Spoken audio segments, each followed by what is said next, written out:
Welcome back to Sobermentum Today, where we discuss middle-of-the-road drinking and how trying on an alcohol-free lifestyle might just help you show up as a better version of yourself for your life, your loved ones, and everything that matters to you most.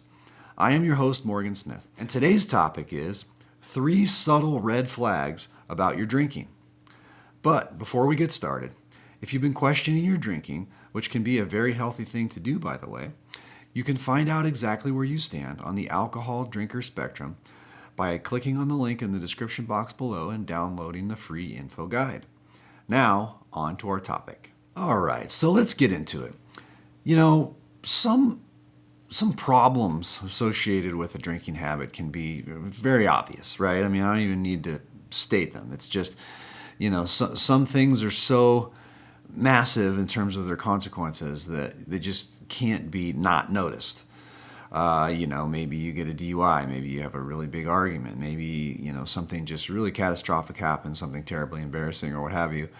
So those things, like, everybody can relate to, yeah, you probably have a problem with alcohol. And you would probably have to agree with them.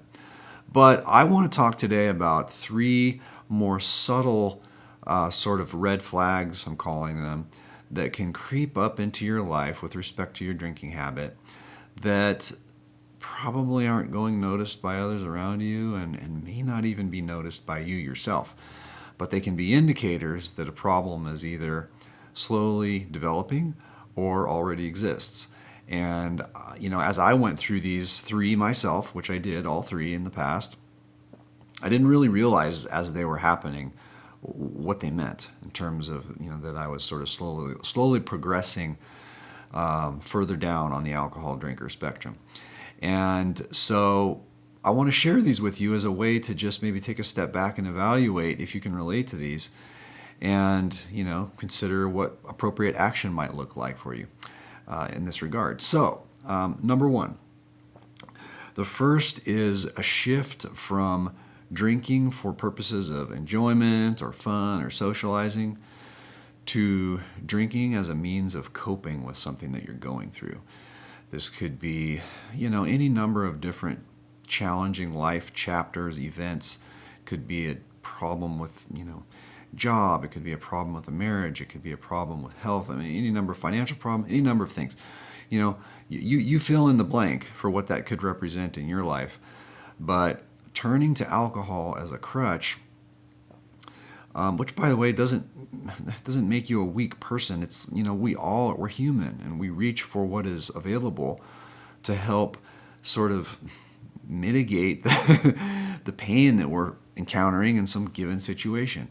And sometimes reaching for the bottle as a means of escape and to just sort of forget, tune out, numb out, whatever you want to call it, from whatever your circumstances are. It's perfectly understandable. It's nothing to be ashamed of. It's just, what it indicates is that if done often enough, you can begin to sort of develop a situation where you can't even deal with problems without turning to a drink. And that just sort of, that snowball can gradually grow over time. And so it's something to pay attention to. In my particular case, it's, as I was going through an unhappy marriage and then ultimately through a divorce, when I found myself out living on my own, it was just a way to tune out. It was a way to cope with the sort of the emotional state, the boredom, the just kind of overall dissatisfaction with it.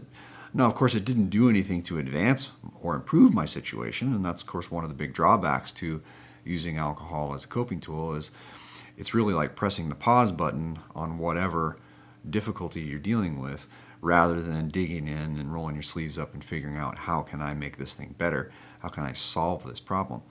Nonetheless, again, that's a good red flag, a good indicator that you may be wading into problem territory, or if you've already been using alcohol as a coping mechanism for many, many years, then more than likely,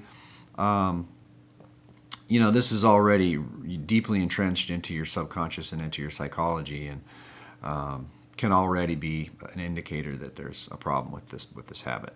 Moving on to red flag number 2, and that is creating rules for yourself around your drinking. And, nobody really does this unless they recognize that, hey, I'm overdoing it here. Maybe you have a night of particularly exuberant drinking and you wake up feeling lousy the next morning and say, I gotta make some changes here. That's not cool. I'm not going to do that again. So what am I going to do? And so you start making some rules for yourself, and some examples of that could be, I'm going to keep it to the weekends, or I'm only going to have X number of drinks and then I'm going to stop, whatever that number is for you. I'm going to have a glass of water in between each drink. I'm only going to drink beer and wine, but I'm not going to drink spirits. These are just examples. And again, this is a perfectly logical way to address what you could conceive as, something sort of developing into a problem. Nip it in the bud. That's what I'm going to do. I'm going to take action. And, if you do that and your rules work, then great. And I have no doubt that there are people who have done this and, who successfully were able to nip it in the bud.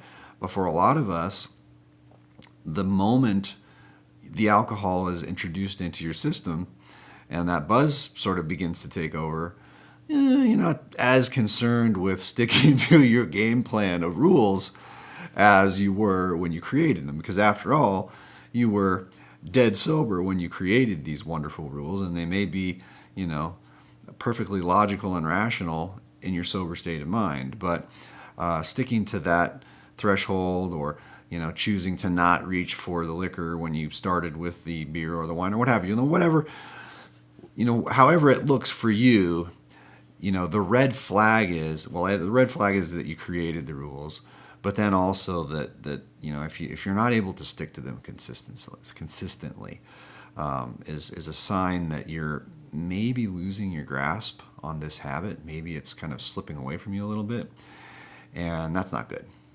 So that's red flag number 2. Moving on into the third and final red flag, which is, you wonder about your drinking habit. You think about it. You're concerned about it. You might not be panicked, but it does occur to you now and then, or maybe often. You're questioning your drinking, sort of maybe comparing yourself to other people that you know and sort of sizing up your frequency and consumption levels compared to theirs, and maybe even admitting to yourself, sort of that dreaded notion that maybe I have a problem with alcohol now. Maybe I've developed an actual problem. And a lot of us will go into all manner of tap dancing to avoid coming to that conclusion. I know I certainly did. I did not want to admit that 1 + 1 was 2 in my situation. But I'm going to just leave you with this sort of a little nugget on this subject, and that is this. People who do not have a problem with alcohol never wonder if they do. Okay, your Aunt Nellie, who has 1 glass of champagne on New Year's Eve for the toast, and then has a sip and sets it down and then goes on her merry way with conversation or whatever and forgets that she was even drinking it. Okay, she's not a teetotaler. She's not someone who abstains from alcohol. She's not a non-drinker. She's just someone who alcohol doesn't really matter to that much. And so someone in that sort of category, very, very low on the alcohol drinker spectrum, a person in that category never wonders, do I have a drinking problem? That doesn't even occur to them. It's just not enough part of their routine for them to even question it. So with that said, those are 3 red flags that I'd suggest if you're at all concerned or even just remotely sort of contemplating the status of your drinking habit. Those are 3 red flags that you can look for, because I think each of them are indicative of the fact that something's going on, and it's either starting to move in an unhealthy direction or is already there and has been there for a long time. So with that, thanks for watching. Thanks for listening if you're hearing this on the podcast. And I would just ask, did I forget any? Are there any red flags? Leave a comment down in the comment section below and let me know. Are there any that you would suggest are other red flags worth paying attention to in this, area of a drinking habit? So thanks so much for watching. Appreciate it. You have a great day. We'll see you next time. Sober Momentum today.